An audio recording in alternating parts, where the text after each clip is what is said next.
Hey, what's going on? It's your boy BT, and I came here to talk some boxing with the thousands of True School Sports subscribers. What's going on, guys? Now, I haven't touched on this yet. It's been announced they had their press conference recently, and I just got it done recently when I was in Las Vegas. You guys saw the interviews, interviewing this guy and his dad, and they're very vocal about this fight. And if you guys haven't heard already, which I'm sure most of you have because this is a boxing channel and most of you are hardcore boxing fans, but if you haven't heard already, it's been reported that Shawn Porter versus Andre Berto is now official for April 22nd at the Barclays Center in Brooklyn, New York. It will be a WBC title, welterweight title eliminator. So the winner of this fight is looking at a world title shot against Keith Thurman.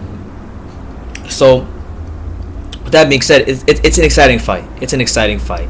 You got Shawn Porter, a guy who has made his living getting on the inside, roughing his opponents up. He may not have the best jab in the world, may not have the best, be the most skilled fighter in the world, nothing like that. But there's one thing Shawn Porter has going for him in this fight and every fight that he's in. It's that he has supreme world-class conditioning. Now, on the other side of the coin, we got Andre Berto, a guy that has took some lumps in his career, a guy that many people still don't rate that highly. I mean, I personally don't. He's a decent little fighter, but he's not. To me, he's not. When I think of the top welterweights, I can name a lot of guys before I get to Andre Berto.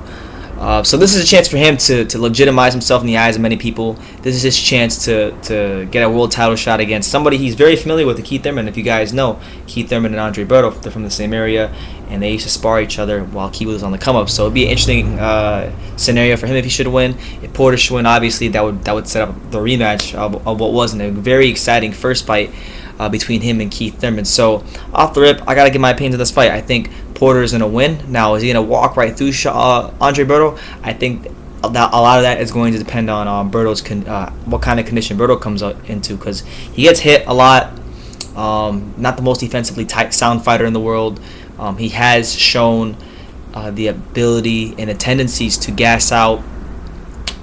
So Porter can walk through him. It's a fight where I think he can walk through Berto, but he's gonna have to be very wary and cautious of that uppercut. He kind of brought it out of retirement, as he joked around in his last fight, but he threw that uppercut and landed it against Victor Ortiz, and you guys saw what happened. Berto may not have a lot going for him as far as his skills go, but he does have power, and he does have a vicious uppercut. And if he lands against Shawn Porter, it could be lights out, it could be an upset, and that could be the punch that gets him a world title shot against Keith Thurman. So it's a good fight. It'll be an entertaining fight. This is a fight that I'm probably going to try to get to because number one, it's gonna be media is gonna be there, but it's probably a fight where not as much media will be there. So it's a fight I think I could get into. Number one.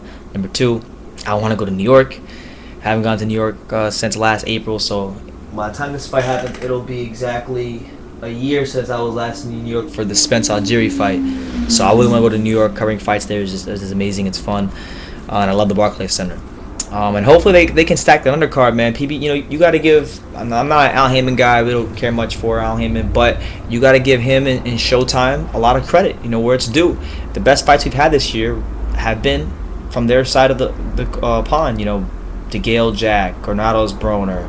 Now this past weekend when we had Porter and Thurman, they're doing a great job, and you got to tip your hat to them and what they're doing, and hopefully that puts more pressure on HBO as the year goes on to outdo them, and hopefully Peter Nelson can stop running HBO into the ground. So, man, credit to Showtime and what they got going on there, as well as Steven Espinoza. They're putting on some really, really good fights, and this will be just another one in what they've had so far in a long. Yeah, I forgot Santa Cruz Frampton. They put on so many so far. I'd be forgetting some of them, but yeah, they got to give them credit, and this will be a good fight. Hopefully they stack the undercard, and for me, I'm looking for Porter to come out here and have a statement victory against Berto.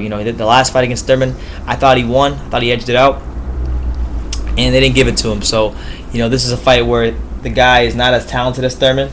He's not as multi-dimensional as Thurman, and he's not defensively as sound as Thurman. So I'm looking for Porter to really make a statement. And I'm sure Porter and Kenny Porter, they're looking for a statement as well. So we'll see what happens. Let me know what you guys think in the comments down below. Who wins this fight, and who do you think has a better chance of beating Keith Thurman, and why? Leave your comments down below. Take the time to subscribe, and you can love me or you can hate me, but I'm just a kid from Dingus. So until next time, take care, guys.